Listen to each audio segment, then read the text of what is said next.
आज मुश्किल है कल थोड़ा बेहतर होगा, बस उम्मीद मत छोड़ना भविष्य जरूर बेहतरीन होगा। हेलो दोस्तों, मैं हूं आरती सिंह और आप सभी का स्वागत है आपके अपने यूट्यूब चैनल क्रिएटर बाय आरती सिंह पर। जैसा कि आप सभी को पता है कि आज हमारा टीजीटी पीजीटी सीरीज़ का 66 पार्ट है। इससे पहले हमने 65 पार्ट कंप्लीट करा दिए। अगर आपने वह नहीं देखे हैं तो ज़रूर देख लें, वह भी बहुत ज़्यादा इम्पोर्टेंट है आपकी एग्ज़ाम की दृष्टि से। आज का जो टॉपिक है वह हमारा सुधीर रंजन खासगी से संबंधित है और सुधीर रंजन खासगी से संबंधित जितने भी क्वेश्चन बनते हैं हमने उन सभी को इस वीडियो में इंक्लूड किया है। इसलिए वीडियो को लास्ट तक ज़रूर देखें, वीडियो स्किप ना करें क्योंकि वीडियो बहुत ही ज़्यादा हेल्पफुल होने वाली है आपके एग्ज़ाम की दृष्टि से। वीडियो स्टार्ट करने से पहले बता दूं, जिन लोगों ने अभी तक चैनल को सब्सक्राइब नहीं किया है वह सब्सक्राइब कर लें ताकि आपको नोटिफिकेशन मिलता रहे और आपसे कोई वीडियो मिस ना हो। वीडियो स्टार्ट करते हैं बिना अपना टाइम वेस्ट किए हुए। अगर फ्रेंड्स हम इनके जन्म की बात करें कि इनका जो जन्म हुआ था कब और कहाँ पर हुआ था, तो 19 सितंबर सन 1907 को चिटगांव बांग्लादेश में हुआ था। अगर देश पूछा जाता है तो बांग्लादेश में हुआ था, जो कि भारत का पड़ोसी देश है। और कब हुआ था? 24 सितंबर सन 1907 को, जो कि वर्तमान समय में पूर्वी बंगाल में पड़ता है। ये चीज़ याद रखना इंपॉर्टेंट है। नेक्स्ट हमारा कि अगर फ्रेंड्स हम मृत्यु की बात करें तो इनकी जो मृत्यु हुई थी 27 मई 1974 को हुई थी। और कहाँ पर हुई थी? कोलकाता, पश्चिम बंगाल में, यानी कि भारत में हुई थी। क्योंकि देश पूछ लिया जाएगा कि इनकी जो मृत्यु हुई थी किस देश में हुई थी, तो वो भारत में हुई थी, लेकिन जन्म जो हुआ था वो बांग्लादेश में हुआ था। अगर फ्रेंड्स हम उपाधि की बात करें तो इन्हें किस उपाधि से जाना जाता है? इनकी जो उपाधि दी गई थी वो कौन सी थी? तो खास्तगीर हिंदू वैद्य, खास्तगीर नाम से इनको उपाधि दी गई थी, जो कि हिंदू वैद्य मुगलों द्वारा दी गई थी। ये भी पूछा जा सकता है कि जो सुधीर रंजन खास्तगीर हैं उनको जो खास्तगीर वैद्य, हिंदू वैद्य की जो उपाधि दी गई थी वह किसके द्वारा दी गई थी? तो वो मुगलों के द्वारा दी गई थी। इंपॉर्टेंट रहेगा क्वेश्चन। नेक्स्ट हमारा कि अगर फ्रेंड्स हम इनके कला गुरु की बात करें तो इनके जो कला गुरु रहे थे भारत में वो अवनींद्रनाथ टैगोर रहे थे। तत्पश्चात यानी कि उनके बाद में नंदलाल बोस रहे थे। ये चीज़ याद रखना इंपॉर्टेंट रहेंगे। नेक्स्ट हमारा कि अगर फ्रेंड्स हम इनकी शिक्षा की बात करें तो इन्होंने विश्व भारती विश्वविद्यालय शांति निकेतन से की थी, साथ ही साथ अवनींद्रनाथ टैगोर की कला संरक्षण में भी कोलकाता से भी की थी। ये भी चीज़ याद रखना इंपॉर्टेंट रहेगा। ये पूछा जा सकता है कि वह कौन सा कलाकार है जो शांति निकेतन और कोलकाता विद्यालय से संबंधित है, वो कौन थे? खास्तगीर। नेक्स्ट हमारा अगर हम इनके शिक्षण कार्य की बात करें यानी कि अध्यापन कार्य की करें तो इन्होंने कहाँ कहाँ पर अध्यापन कार्य किया था? तो इन्होंने धून स्कूल देहरादून के प्रथम कला शिक्षक रहे थे और 1936 में धून पब्लिक स्कूल देहरादून में शिक्षक कार्य किया था। और 1956 में खास्तगीर ने government college of art and craft Lucknow में प्राचार्य पद पर रहे थे और यहीं पर ये 1956 से 1961 तक रहे थे। इंपॉर्टेंट रहेगा कि पूछा जा सकता है कि रिटायरमेंट जो रहे थे हुए थे वो कहाँ से हुए थे? तो लास्ट टाइम पर 1956 से 1961 के बीच में जो रहे थे वो government college of art and craft Lucknow के प्राचार्य पद पर रहे थे। ये पूछा जा सकता है कि वो प्राचार्य कहाँ पर रहे थे? तो वो लखनऊ में रहे थे। इंपॉर्टेंट रहेगा, ये भी चीज़ याद रखना। नेक्स्ट हमारा कि अगर फ्रेंड्स आपसे पूछा जाता है कि जो प्रसिद्धि है वह किस रूप में मिली थी? इनको जो प्रसिद्धि मिली थी वह चित्रकार, मूर्तिकार और छापाकार के रूप में मिली थी। ये वाला जो क्वेश्चन है वो यूजीसी नेट के लिए परफेक्ट है और ये वाला क्वेश्चन पूछा जा सकता है। अगर फ्रेंड्स हमें मुख्यतः की बात करें तो ये एक मुख्यतः मूर्तिकार थे और साथ के साथ उसमें चित्रकार भी। इन्होंने जो ख्याति जो ज़्यादा प्राप्त की थी वो चित्रकार और मूर्तिकार के रूप में की थी। अगर फ्रेंड्स हम इनके विदेशी कलाकार की कहें यानी कि जो अन्य जो कलागुरु रहे थे वो कौन थे? एरिक गिल, यानी कि एक तो अवनींद्रनाथ टैगोर थे, नंदलाल बोस थे और साथ के साथ एरिक गिल। इन तीन से इन्होंने कला की शिक्षा प्राप्त की थी। इंपॉर्टेंट क्वेश्चन रहेगा, यानी कि जो ग्राफिक कला की शिक्षा प्राप्त की थी, जो छापा कला की, वो एरिक गिल के द्वारा की थी।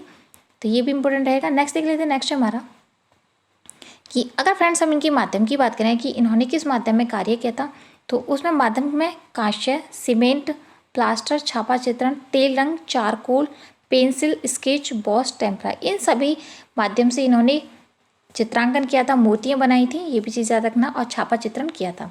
नेक्स्ट हमारा कि अगर फ्रेंड्स हम इनके विषय की बात करें तो मुख्य रूप से इनके जो विषय रहे थे नृत्य और पलाश के फूल और भगवान बुद्ध, ये सब जो तीन चीज़ें थी ये बहुत ज़्यादा इनके विषय रहे थे। किसमें? चित्र में।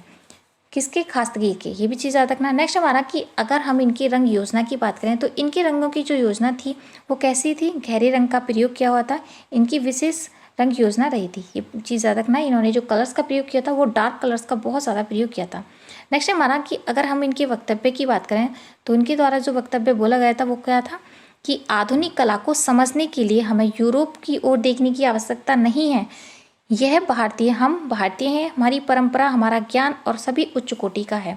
तो ये पूछा जा सकता है कि यह किस कलाकार के द्वारा कहा गया था कि जो आधुनिक कला को समझने के लिए हमें यूरोप की ओर देखने की ज़रूरत नहीं है, हम भारतीय हैं तो हमें अपनी परंपराओं का ज्ञान और उच्च कोटि का रखना बहुत ज़्यादा ज़रूरी है। तो ये कथन जो बोले गए थे खासगीर के द्वारा बोले गए थे। नेक्स्ट हमारा कि इनके जो चित्र थे, जैसे कि मैंने आपको बताया कि ये 3 रूप से प्रमुख रहे थे, चित्रकार, मूर्तिकार, छापाकार। तो ये इन्होंने ज़्यादा जो ख्याति पाई थी, जैसे कि मैंने आपको अभी ऊपर ही बताया है कि तो चित्रकार और मूर्तिकार के रूप में विशेष ख्याति प्राप्त की थी। तो ये भी चीज़ याद रखना, ये एक बांग्लादेशी कलाकार है। नेक्स्ट हमारा कि प्रमुख शिष्य, इनके जो शिष्य रहे थे वो कौन थे जो प्रमुख रहे थे, तो मदन लाल नागर जो कि लखनऊ के से कलाकार माने जाते हैं। पूछा जा सकता है कि यूपी के जो कलाकार हैं वो कौन थे, तो मदन लाल नागर हैं। रणवीर सिंह बिष्ट, अवतार सिंह, ये सब जो कलाकार हैं ये इनके शिष्य रहे थे। नेक्स्ट हमारा कि अगर फ्रेंड्स हम इनके पद्मश्री पुरस्कार की बात करें, यानी कि भारत सरकार द्वारा दिए जाना सर्वोच्च पुरस्कारों में से चौथे नंबर का जो पुरस्कार है वो पद्मश्री है। और जो खासतगीर को कब दिया गया था, तो 1957 में। और एक और चीज़ बता दूं कि इनके बारे में एक प्रमुख क्वेश्चन पूछा जा सकता है और बहुत ज़्यादा प्रसिद्ध है कि ये पद्मश्री पुरस्कार पाने वाले प्रथम कलाकार हैं जिनको भारत सरकार द्वारा 1957 में पद्मश्री पुरस्कार से पुरस्कृत किया गया था, सम्मानित किया गया था। ये क्वेश्चन पूछा गया है बहुत बार कि वह कौन से कलाकार हैं जिन्हें भारत सरकार द्वारा पद्मश्री पुरस्कार से सम्मानित किया गया था प्रथम बार, तो वो कौन थे, सुधीर रंजन खासगी। इंपॉर्टेंट क्वेश्चन रहेगा, ये भी चीज़ याद रखना, ये क्वेश्चन बहुत बार पूछा गया है। नेक्स्ट हमारा कि जो खासगी का टोरेसो चित्र है वह किस माध्यम में बना है, तो जो टोरेसो चित्र है वो लिनो माध्यम में बना हुआ है। ये क्वेश्चन भी पूछा गया है। नेक्स्ट हमारा कि अगर हम यूरोपीय कलाकार की बात करें कि किस यूरोपीय कलाकार का प्रभाव इनके चित्रों में दिखाई देता है, इनकी मूर्तियों में, तो वो कौन थे, रोदा। ये भी चीज़ याद रखना। नेक्स्ट हमारा कि अगर फ्रेंड्स हम इनकी मूर्तियों की बात करें कि जो इनकी मूर्तियाँ थी वो कौन कौन सी थी, तो माँ और शिशु इनके द्वारा बनाई गई है। डॉक्टर ऑफ द साइल, गुरुदेव और बापू, नववधु, तूफान में यात्रा, अमलतास पर कौवे और विंटर्स, ये जो चित्र हैं, ये जो मूर्तियां हैं, ये इनके द्वारा बनाई गई थी, यानी कि खासतगीर के द्वारा बनाई गई थी। अगर फ्रेंड्स हम इनके लेख की बात करें तो वो लेख जो थे वो कौन कौन से थे उनके बारे में जान लेते हैं। तो एक इनका लेख था जो 1946 में मॉडर्न रिव्यू पत्रिका में छपा था। एक छपा था इनका लेस्ट्रोटेटी वीकेल ऑफ द इंडियन मुंबई में, और ऑल्टर इलेक्ट्रिक वीकेल में छपा था।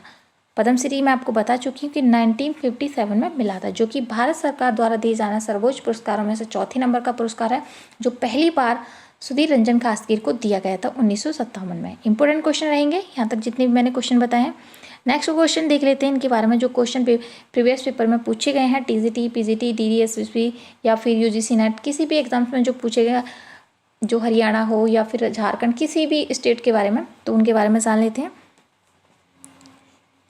फर्स्ट हमारा कि खासगीर का संबंध किस आर्ट कॉलेज से रहा, तो किससे रहा था, लखनऊ आर्ट कॉलेज, जो कि वहाँ पर ये जो वो रहे थे कि प्राचार्य पद पर रहे थे। तो ये चीज़ मैं आपको पहले बता चुकी हूँ।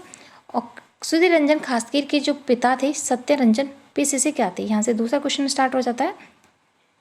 तो सुधीर रंजन के जो पिताजी थे जिनका नाम था सत्य रंजन खासगीर, ये पूछा जा सकता है वो पेशे से क्या थे, वह एक इंजीनियर थे। ये भी चीज़ याद रखना।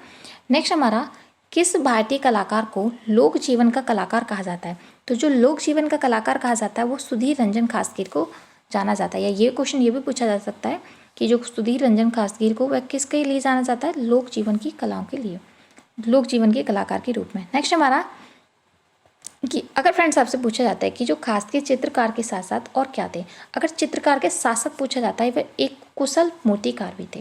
ये भी चीज़ याद रखना। नेक्स्ट हमारा प्रमुख रूप से खासगीर को कला के किस क्षेत्र में ख्याति प्राप्त हुई थी, तो प्रमुख रूप से माने चित्रकला के बाद उन्हें मूर्ति कला, अगर दोनों ऑप्शन में दिया हुआ है तो उसमें हमें चित्रकला राइट करना होगा, लेकिन चित्रकला के साथ साथ पूछा जाता है तो मूर्तिकार में। और जैसे कि आप सभी को पता है कि इन्होंने चित्रकला, मूर्तिकला और छापा कला में प्रमुख ख्याति प्राप्त की थी। नेक्स्ट हमारा कि अगर फ्रेंड्स आपसे पूछा जाता है कि खासगीर के चित्रों की जो प्रथम प्रदर्शनी लगी थी कब और कहाँ लगी थी, जो प्रथम प्रदर्शनी लगी थी कहाँ पर, लंदन में लगी थी, इंडियन हाउस लंदन, ये पूछा जा सकता है। तो कब लगी थी, 1934 में लगी थी। अगर भारत की बात करें तो भारत में 1937 में लगी थी। और कहाँ पर लगी थी, इलाहाबाद में। ये पूछा जा सकता है कि जो खासगीर थे उनके चित्रों की जो प्रथम प्रदर्शनी कब लगी थी और कहाँ पर लगी थी। प्रथम 1934 में लंदन में लगी थी, लेकिन भारत की बात करें तो 1937 में लगी थी। और कहाँ पर लगी, इलाहाबाद में लगी थी। ये भी चीज़ याद रखना कि पूछा जा सकता है कि भारत में कहाँ पर लगी थी, तो वो इलाहाबाद में लगी थी। इंपॉर्टेंट क्वेश्चन रहेगा। नेक्स्ट हमारा कि किस भारतीय चित्रकार को सर्वप्रथम पद्म श्री पुरस्कार सम्मानित किया गया। जैसे कि मैंने आपको पहले बताया, ये क्वेश्चन बहुत बार पूछा गया है। तो सुधीर रंजन खासगीर को प्रथम बार पद्मश्री पुरस्कार मिला था। कब मिला था, ये चीज़ मैं आपको बता चुकी हूँ, सन 1957 में। नेक्स्ट देख लेते हैं। नेक्स्ट हमारा, जैसे कि मैंने आपको अभी बताया कि सुधीर रंजन खासगीर की जो प्रथम प्रदर्शनी भारत में लगी थी, कब और कहाँ लगी थी, तो 1937 में लगी थी। कहाँ पर लगी थी, इलाहाबाद में। वर्तमान समय में इलाहाबाद को प्रयागराज के नाम से जाना जा सकता है, क्योंकि ये क्वेश्चन आपको अभी प्रयागराज ही मिलेगा, क्योंकि इलाहाबाद का जो नाम चेंज करके इलाहाबाद से प्रयागराज कर दिया गया है। नेक्स्ट हमारा, ये चीज़ मैं आपको बता चुकी हूँ, ये वाला क्वेश्चन भी, कि सुधीर रंजन खासगीर को किस वर्ष पद्मश्री पुरस्कार से सम्मानित किया गया था, तो 1957 में किया गया था। और ये कैवे नंबर का पुरस्कार है, चौथे नंबर का, ये भी चीज़ याद रखना। नेक्स्ट हमारा, खासगीर के चित्रण के प्रमुख विषय जो रहते वे क्या थे, तो भारतीय पौराणिक कथाएं व ग्रामीण जीवन के दृश्य। ये सभी जो चित्रों के विषय रहे थे किसके, सुधीर रंजन खासगीर के। चित्रकार सुधीर रंजन खासगीर, मूर्तिकार, ये सभी जो चीज़ें हैं आप इनके आगे लगा कर रखें ताकि आपको इन सभी चीज़ें याद हो जाएं। तो चित्रकार सुधीर रंजन खासगीर ने इंग्लैंड में किसके संदिग्ध में रहकर मूर्ति कला की शिक्षा की थी, तो अगर इंग्लैंड की बात करें तो उन्होंने एरिक गिल, ये भी चीज़ मैं आपको बता चुकी हूँ कि इनके कला गुरु भी रहे थे। नेक्स्ट हमारा, खासगीर राजकीय कला एवं शिल्प महाविद्यालय लखनऊ के प्राचार्य पद पर कर रहे थे, तो ये 1956 से 1961 तक रहे थे और यहीं से सेवानिवृत्त भी हुए थे, यानी कि यहीं से ये रिटायरमेंट हुआ था। तो इम्पोर्टेंट क्वेश्चन रहेगा। नेक्स्ट हमारा, कि खासगीर के मूर्ति शिल्पों पर किस पश्चिमी कलाकार का प्रभाव है, ये भी चीज़ मैं आपको बता चुकी हूँ, अगस्ट रौदा का। नेक्स्ट हमारा, कि खासगीर शब्द का आशय क्या है, यानी कि जो इनका जो संपूर्ण नाम है सुधीर रंजन खासगीर, जो खासगीर है उस शब्द का जो आशय वो क्या है, हिंदू वैद्य की पदवी, जो हिंदू वैद्य होते हैं उनकी पदवी के नाम से इसे जाना जाता है खासगीर शब्द को। नेक्स्ट हमारा, कि लखनऊ आर्ट कॉलेज का उगता हुआ सूर्य जो कहा गया है किस कलाकार को कहा जाता है, तो सुधीर रंजन खासगीर को कहा जाता है। और क्यों कहा जाता है, क्योंकि लखनऊ आर्ट कॉलेज में ये एक प्रमुख रूप से प्राचार्य पद पर रहे थे। तो ये चीज़ याद रखना, इंपॉर्टेंट क्वेश्चन रहेगा ये। इनकी जो उपाधि होती हैं वो जो दी जाती हैं, ये वाले क्वेश्चन बहुत बार पूछे जाते हैं। नेक्स्ट है हमारा, कि अगर फ्रेंड्स आपसे पूछा जाता है कि बंगाल शैली के किस कलाकार के पूर्वजों को मुगलों ने खासगीर हिंदू वैद्य की पदवी दी थी, वो कौन थे, सुधीर रंजन खासगीर। ये चीज़ मैं आपको पहले बता चुकी हूँ। तो खासगीर जो पदवी दी गई थी वो किसके द्वारा की गई थी, मुगलों के द्वारा। इंपॉर्टेंट क्वेश्चन रहेगा। नेक्स्ट हमारा, खासगीर ने चित्रकला की शिक्षा कहाँ से प्राप्त की थी, तो विश्व भारती विश्वविद्यालय शांति निकेतन से की थी। इंपॉर्टेंट है, और किसके संदिग्ध में, नंदलाल बोस के संदिग्ध में। नेक्स्ट हमारा, कि प्रसिद्ध मूर्ति शिल्प डॉक्टर ऑफ द सॉइल जो है वह किस कलाकार ने निर्मित की थी, तो किसने की थी, सुधीर रंजन खासगीर ने। इंपॉर्टेंट रहेगा, ये वाली जो मूर्ति मैं पहले बता चुकी हूँ।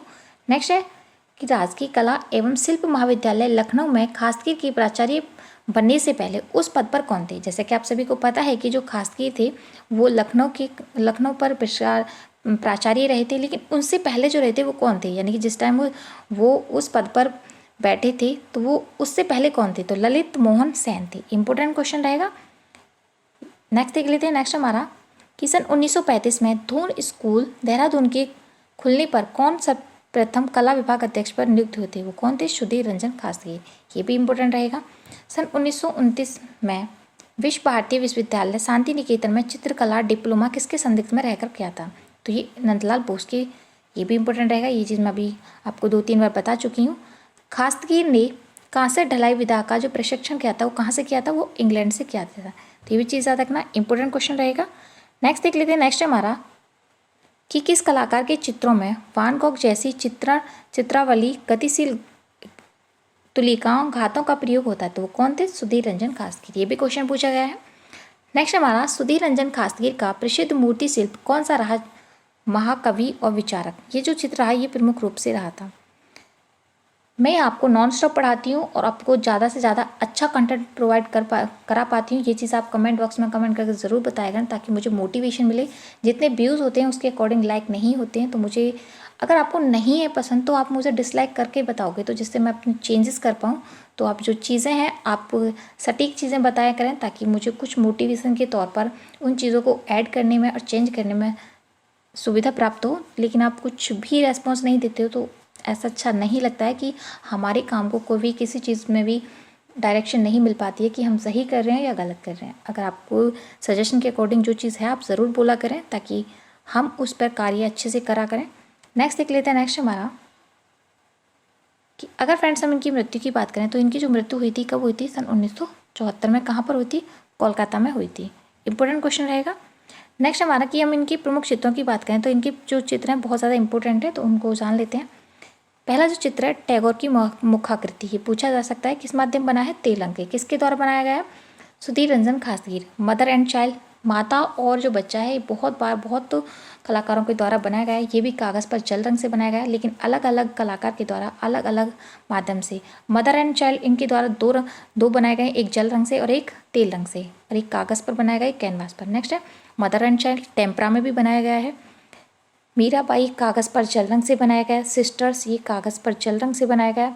मदर एंड चाइल्ड, इनको चीज़ को याद रखना कि इन्होंने 3 माध्यम बनाया गया था और तीनों ही माध्यम का इन्होंने अध्ययन भी किया था, जैसे कि टेम्परा का भी किया था, नंदलाल बोस के संरक्षण में भी इन्होंने चित्रण कार्य किया था, और एरिक जो थे उनके संरक्षण में भी कार्य किया था। तो इन्होंने अलग अलग तरीके से इनको अलग अलग माध्यम में बनाया था। नेक्स्ट है हमारा सिंथाल मैन प्लेयर्स फ्लूट, जो बोर्ड पर तेल रंग से बना है। लेडी विद वर्ड, ये भी बोर्ड पर तेल रंग से बना है। द डांस, ये भी बोर्ड पर तेल रंग से बना है। डांसिंग वुमेन, ये भी बोर्ड पर तेल रंग से बना है। तो यहाँ पर जितने भी चित्र हैं वो अपने आप में बहुत ज़्यादा इंपॉर्टेंट है और बहुत बार पूछे गए। यहाँ पर मैंने उन सभी का माध्यम और सन को भी ऐड किया हुआ और किस माध्यम में बना हुआ है, क्योंकि ये चीज़ें जानना ज़रूरी है, क्योंकि इन्होंने चित्रकला, मूर्तिकला और साथ के साथ छापा कला का भी अध्ययन किया था। और इसी प्रकार इन्होंने अलग अलग कार्य करने के साथ साथ उन सभी का चित्रण भी किया था, जो बहुत ज़्यादा प्रसिद्ध रहे थे। रेस्ट, जिसे हम विश्राम के नाम से जानते हैं, तो कागज़ पर ये टेम्परा विधि से सन 1944 में बना था, जो कि आधुनिक कला दीर्घा नई दिल्ली में सुरक्षित है। इंपॉर्टेंट क्वेश्चन रहेगा, ये पूछा गया है। नेक्स्ट हमारा नौका, जो कि तेल रंग से बनाया गया है। टेम्पल वर्शिपर, जो कि तेल रंग से बना है। नृत्यांगना, कागज़ पर जल रंग से बना है। संधान लवर्स जो था वो भी तेल रंग से बना है। दीप डांस, ये भी जो बना हुआ है तो वो तेल रंग से बना है। यहाँ पर मैं जितने चित्र बता रही हूँ बहुत ज़्यादा इंपॉर्टेंट है, आप इन सभी को नोट डाउन कर लेना। 2-3 अगर रिवाइज करोगी तो आपको इजीली याद हो जाएंगे। आपका कोई भी जो क्वेश्चन रहेगा या कोई भी चित्र रहेगा, उससे अगर आपको एग्जाम में मिलता है देखने के लिए, तो आपको मेमोरीज के रूप में ज़रूर याद रहेगा। नेक्स्ट हमारा कि वुमेन विद लोटस, ये भी टेम्परा विधि तकनीक से बनाया गया है। वुमेन विद पिक्चर्स, एक लोटस है, वुमेन विद लोटस और वुमेन विद पिक्चर, ये कागज़ पर जल रंग से बना है। बुद्धा एंड 2 स्क्वायर्स जो बना है, ये क्रेन एंड ऑयल से बना है। ये क्वेश्चन पूछा गया है। नेक्स्ट हमारा शिव पार्वती, ये तेल रंग से बना है। नटीर पूजा, ये भी तेल रंग से बना है। बाउल नाम से जो चित्र है ये भी तेल रंग से बना है। इंपॉर्टेंट क्वेश्चन रहेंगे यहाँ पर जितने भी मैं चित्र बता रही हूँ। नेक्स्ट देख लेते। नेक्स्ट है डांसिंग बाउल, एक तो बाउल था, एक डांसिंग बाउल है, ये तेल रंग से बना है। अगेस्टोबिन, ये भी जल रंग से बना हुआ है। वाइंड वुमेन, ये भी तेल रंग से बना है। सरस्वती है, ये तेल रंग से बना है। मीरा, ये भी तेल रंग से बनाए थे। यहाँ पर मैंने जितने चित्र बताए हैं इनके, ये सभी इंपॉर्टेंट है, आप इन सभी को नोट डाउन कर लेना। नेक्स्ट हमारा कि मदर फील्डिंग हर चाइल्ड, ये जो बना है तेल रंग से बना है। हैंड ऑफ द वुमेन, ये भी पेस्ट रंग से बना है, पेस्टल रंग जो सूखे रंग होते हैं। डांसिंग गर्ल, ये तेल रंग से बना है। अंडर द प्लास ट्री, प्लास को बता दूं कि उत्तर प्रदेश का ये जो राजकीय वृक्ष है, ये पूछा जा सकता है। जो प्लास है वो किस स्टेट का राज्य पेड़ रहा है, तो वो कौन सा है? प्लास का, जो उत्तर प्रदेश का रहा है। पूजा, जो कि तेल रंग से बनी है। पुजारिन है, वह भी तेल रंग से बना है। प्लास ट्री, ये भी तेल रंग से बना है। इंपॉर्टेंट क्वेश्चन रहेगा, तो चीज़ याद रखना। राहगीर, टैरोसो, ये बहुत इंपॉर्टेंट क्वेश्चन रहेगा, आप ज़रूर याद रखना, ये क्वेश्चन बहुत बार पूछा गया है। पीस मैसेंजर, टेम्परा से। स्प्रिंग, टेम्परा से। Lover of the music, tempera में कैसे। आपको एक चीज़ बता दूं कि आप ये ना सोचें कि इतने सारे चित्रों को हम कैसे याद करेंगे। अगर आप 2-3 बार रिवाइज करेंगे, अगर खुद सोचो कि आप सभी को पता है कि जो सिलेबस है वो एक समुद्र की तरह है, अगर आप अभी से उनकी तैयारी अच्छे से करोगे एक एक टॉपिक्स को क्लियर करके, क्योंकि पेपर के टाइम से 2-3 महीने पहले पढ़ा हुआ बहुत अच्छे से याद रहता है, क्योंकि ये बहुत ज़्यादा स्ट्रांगली और उसके बहुत करीब होता है पेपर के, और बहुत अच्छे से आता है। लेकिन आपको करना क्या है कि सिर्फ ध्यान से पढ़ना है और अच्छे से पढ़ना है, कॉन्सेंट्रेशन के साथ नहीं पढ़ना है, बहुत ज़्यादा कॉन्सेंट्रेट के साथ पढ़ना है। क्योंकि इस चीज़ से क्या होगा कि आप थोड़ा है पढ़ें, 1 से 2 घंटे पढ़ें, लेकिन मन लगा के पढ़ें। उससे क्या होगा कि जो चीज़ आप अगर मन लगा के पढ़ोगे बिना डिस्टर्बेंस के, तो वो चीज़ आपको मेमोरी में बहुत अच्छे से सेट हो जाएंगी। तो इसी वजह से आपको जो टाइम बचा हुआ है बहुत ही कॉन्फिडेंस के साथ, बहुत ही ध्यान के साथ आपको सभी चीज़ों को पढ़ना है ताकि आपके दिमाग में वो अच्छे से सेट हो जाए। सिर्फ खाना पूर्ति के लिए ना पढ़ें, ये चीज़ मैं आपको बता रही हूँ। अगर आपको सिलेक्शन चाहिए तो आपको बहुत ही ज़्यादा मेहनत करनी पड़ेगी इस टाइम पर, क्योंकि पेपर्स में ज़्यादा टाइम नहीं बचे हैं। ये चीज़ बताता हूँ आपको। मैं ये बताऊँगी कि पेपर कब कराया जाएगा, क्योंकि इस चीज़ की जानकारी मुझे मिल चुकी है कि उसका पेपर जो है कब होगा। ये चीज़ मैं सेपरेट वीडियो बना दूँगी, शॉर्ट वीडियो, जिससे आपको इजीली सब चीज़ें मैं उसमें क्लियरफाई कर दूँगी। नेक्स्ट हमारा गणेश, ये जो बनाया टेम्परा विधि में, गणेश जो चित्र है, गणेश चन्नी नाम से जो चित्र बनाया गया है वो अवनींद्रनाथ टैगोर के द्वारा बनाया गया है। डांस, ये टेम्परा ऑन द सिल्क पर बना हुआ है, ये भी इम्पोर्टेंट रहेगा। टर्की, अमलतास पर कोय के प्लास, अधिक अन्य उपजाऊ, भिक्षुड़ी माँ, गुरुदेव, तूफान में यात्रा, ये सभी जो चित्र बनाए हैं वो खास्तगीर के द्वारा बनाए गए हैं। बहुत सारी जो क्वेश्चन है, बहुत इंपॉर्टेंट क्वेश्चन है, तो इन सभी चीज़ों के बारे में ज़रूर याद रखना। आपको 2-3 चीज़ें और बता देती हूँ जो बहुत ज़्यादा इम्पोर्टेंट रहेंगी इनके बारे में। आपसे पूछा जा सकता है कि वह किस कलाकार के चित्रों में पृष्ठभूमि, जो सामने की भूमि होती है, और अग्रभूमि, पीछे की भूमि होती है, उनमें तुलिकाओं को लंबवत व आघाती रूप में बनाया गया। तो वो कौन से थे? सुधीर रंजन खासगीर थी। और एक और चीज़ है कि इनके चित्रों की जो समानता की जाती है वो अवनींद्रनाथ टैगोर के चित्रों से की जाती है। ये भी चीज़ याद रखना। ये पूछा जा सकता है कि जो खास्तगीर थे उनके चित्रों की जो तुलना की जाती है वह किससे की जाती है? तो अवनींद्रनाथ टैगोर के चित्रों से की जाती है। और ये चीज़ मैं आपको बता चुकी हूँ कि प्रदर्शनी विदेश में लगी थी, जो 1934 में लगी थी। कहाँ पर लगी थी? लंदन में। और 1937 में जो लगी थी वो भारत के इलाहाबाद में लगी थी, जिसे प्रयागराज के नाम से जाना जाता है। इंपॉर्टेंट क्वेश्चन रहेगा। और आपको एक और चीज़ बता दूं कि इनका जो जीवन रहा था वो बहुत कठिन और मुश्किल उतार चढ़ाव आए थे इनकी जीवन में, लेकिन फिर भी एक और चीज़ माना जाता है कि 1960 में लखनऊ में बहुत ज़्यादा भयंकर बाढ़ आने की वजह से इनकी कला को बहुत ज़्यादा नुकसान पहुंचा था। ये बहुत ज़्यादा परेशान हो गए थे, लेकिन फिर भी इन्होंने हिम्मत नहीं हारी थी और इन्होंने बहुत सुंदर सुंदर मूर्तियाँ बनाई थी, चित्र बनाए थे, जो बहुत ज़्यादा प्रभावित हुए थे। तो ये चीज़ याद रखना। और एक और चीज़ है कि कला इतिहासकारों के अनुसार खास्तगीर के जो चित्रों के विषय थे उनके बारे में कहा था कि इनके जो चित्र थे वो भारतीय हैं, परंतु जो यूरोपीय शैली है वह यूरोपीय है। एक कला समीक्षक थे, उन्होंने कहा था, जिनका नाम था वाचस्पति। ये पूछा जा सकता है कि वह किसके अनुसार, गोरेला, किसके अनुसार खास्तगीर के चित्रों पर ये बोला गया था कि इनके जो विषय थे वो तो भारतीय थे, लेकिन जो शैली थी वो यूरोपीय थी। तो किसके द्वारा बोला गया था? वाचस्पति गोरेला। तो इम्पोर्टेंट क्वेश्चन रहेगा। आज का जो वीडियो है वो यहीं समाप्त होता है। उम्मीद है कि आपको आज का जो वीडियो पसंद आया होगा। अगर पसंद आया है तो कमेंट बॉक्स में कमेंट करके ज़रूर बताएं कि आपको वीडियो कैसा लगा। Thank you for watching this video. मिलते हैं नेक्स्ट वीडियो में, तब तक के लिए bye bye and thank you so much.